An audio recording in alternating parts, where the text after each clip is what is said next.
So hopefully things are going smoothly. If not, keep moving. Don't stop. As I always say, if you're still breathing, you're still in the fight. Look, I'm on my way. It's been a long day. Not a bad day at all, but a long day. I'm headed in to go. Actually, I'm still going to the cigar shop, but I'm going for a meeting. You know, as crazy as my life has been this year, I am still extremely blessed. When I look at where I'm at and how I live my life, I'm extremely blessed. It has not been the best of years, but I tell you what, there are so many people who come to me for help that are doing far worse, have a far more darker perspective on their situations.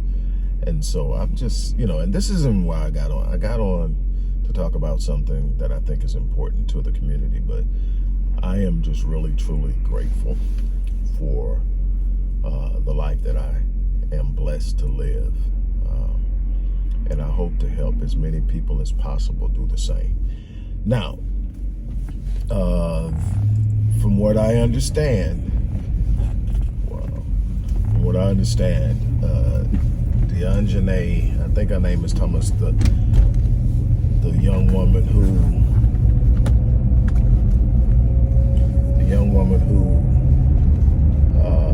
was the person fighting Shaquella Robinson on the video, has been arrested and is currently in FBI custody, and the extradition process has begun. My thing is, there are some other people. Winter, what her name is, last name, can't think. Definitely is the one that supposedly body slammed her, and that's when she stopped communicating and moving. Likely where she suffered the broken neck and severed spinal cord. She also needs to be charged and picked up. And I think that on some level, everybody who stood by and watched it and did nothing should, especially if it can be proven that they knew it was going to happen. It's one thing to sit up and say, man, I'm not getting involved in something that you're sitting at and looking at from a distance, disconnected. But if you knew this person and you knew this was going to happen and you did nothing to stop it, I think that you need to be held accountable as well. I think there has to be, and I've said this before, if you go to the Odyssey Project, you can actually see it on the site, a code of conduct. I think that we have to hold ourselves to a standard. You need a number of different things to even consider yourself to be a community. Living in a house in the same vicinity with someone doesn't make a community, it makes a neighborhood. And in many instances, the neighborhoods we live in are poverty-stricken, drug-infested, and so many other things that are dark that don't lead to proper community. And so a real true community has a bank. It has a means through which it can educate its own. It has business coherence and participation. We've got so much that we need to do in that area. But when I look at this, and I've had quite a few people contact me and ask me, why have we come to this point? Well, anytime there's a decline or there is a destruction or there's something going on and you don't intercept it, you don't intervene, you don't stop it, the idea and thinking that, well, eventually it'll just settle down, eventually it'll just get better, eventually, what happens is it continues to get worse until it literally implodes upon itself. You don't hope something, you make something happen. And we have not done that. We have not done that in the slightest. We sit back and we observe. We sit back and we complain. We sit back and we debate. We have become some of the most unbelievably astute debaters, but we lack productivity on a massive scale for the level of knowledge we spew consistently in debates. One of the people that I have studied the most intensively, definitely in the top 5 of the people I've studied most intensively of our era, and I consider our era to be everything after slavery. Because I'm thinking long-term history when I'm talking eras. I'm not talking about decades in music. I'm talking about life and reality. So after slavery was a new era. Now we've just lived in different shades and stages of the same era, but nothing's really changed. For instance, 41% home ownership in 1960, 41% home ownership in 2022. No advancement, no growth. And that's after voting 90+% Democrat with an increased voter turnout every presidential cycle. Every presidential election cycle. Got nothing in return for it. Matter of fact, things are getting worse. The racial wealth gap widening, not narrowing, widening. And most of us can't explain why. Most of us are not in a position to sit up and say, okay, it's time to do anything about it and actually know what to do. And then the ones who may have some understanding are too busy trying to debate, which leads me back to my point. One of the people that I have studied the most of this era is Dr. John Heinrich Clarke, and I remember watching a videotape debate of Dr. Clarke, and he had someone, the person who he was debating went first, and he came up and his prologue into his rebuttal was, I only debate my equals, all others I teach. And at first, the first time I heard it, a lot younger than I am now, first time I heard it, I'm like, that is like the dopest flex ever. But it wasn't a flex. It was reason and rationale. It wasn't arrogance. It was self-awareness.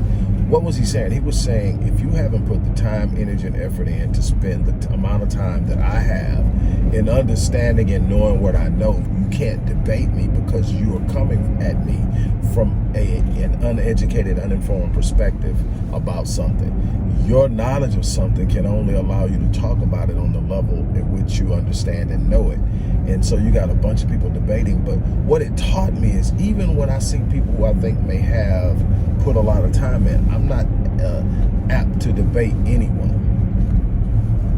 Debating isn't feeding the people in my community. Debating isn't reducing recidivism. Debating isn't abetting the school to prison pipeline, the nonprofit industrial complex, and all of the other things that are ravaging the community that I do love and care about. I don't have the desire to debate you. I'm not here to compete with you. I don't need to be validated. I'm not here to be confirmed.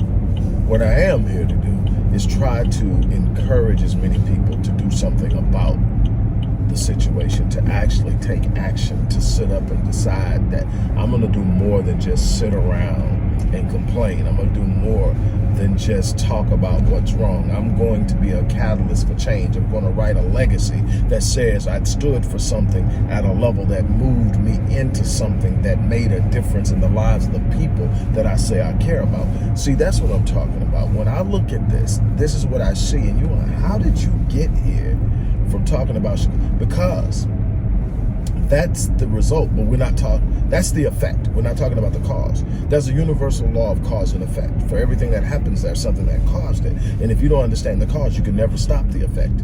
You can treat it, you can address it. Addressing symptoms never brings about a cure. It only hides the symptoms. It only suppresses the symptoms. And for so long you can do that, and then you end up with a situation where you're looking underneath what you've suppressed, and it's rotted, it's decayed, it's totally dissipated. And that's what we're looking at right now. We've done everything to put band-aids on stuff so long that when you pull it away, it's rotten, and we don't know what to do with it. So when I talk about this after talking about what happened to Shaquella and about the arrest and what I think should happen, I'm talking about it because that needs to be something done so that we're not looking at this same situation 20 years ago. Are we gonna stop it immediately? No, that's not how it works. But what we gotta do is get away from the idea that we can do quick fixes and actually get anything truly done with a quick fix. That's not how we're going to do this. That's not how it works. We are going to have to sit up and make sure that we invest in ourselves. How many times have you heard me say that the empowerment of black people is going to require men who are willing to plant seeds that they may not live long enough to see come to fruition? Most people talk about it, but they don't get it. What I'm planning now, the things I'm doing, by the time they truly manifest and take root, they're producing results now. But the thing that I want to see them do is produce a generation of empowered youth that are adults now, that are able to go out and do things in ways that we never even imagined because they're not contaminated with a Eurocentric idea of what is. They're not judging themselves by someone else's idea of beauty, power, intelligence, class, and professionalism. They know who they are within themselves. That takes a willingness to invest in youth and say, one day when you're 30, I might not be here, but you're going to remember the things I teach you that prepare you to take on the things in life that have stopped so many before you. That's what I'm talking about. Look, I'm going to get off of here.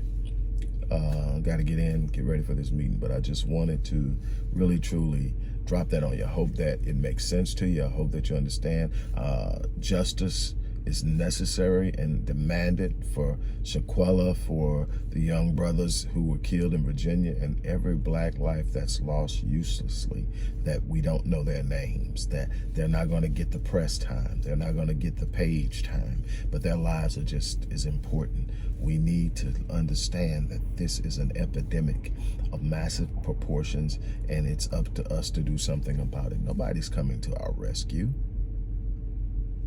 Nobody. So on that note, look, I'm going to get ready to get out of here. You guys have an unbelievable start to your day. I mean, unbelievable end of your day. And hopefully I'll get back to you tomorrow and we'll talk about some more of this stuff. There's so much for me to bring in a very short period of time, but I'm closing out the year strong. And so stay tuned.